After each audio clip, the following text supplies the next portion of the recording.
I think November is a month that's going to expose a lot of teams. LSU is going to get exposed. That's a team that, they got a win over Ole Miss, where Ole Miss was the better team for 4 quarters. They caught Ole Miss in a very vulnerable spot on the schedule in Baton Rouge at night. It was very tough. They ended up pulling out a squeaker. They should have lost to South Carolina. A terrible penalty is why they won that game. There's no question about that.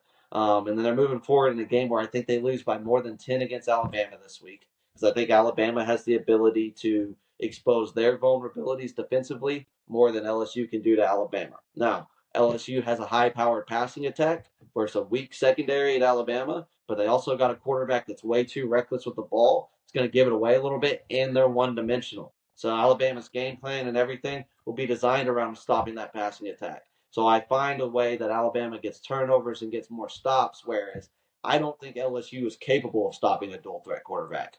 And that how that contributes to the run game and will expose them down the field of Ryan Williams getting one-on-one situations down the field that he otherwise hasn't been getting.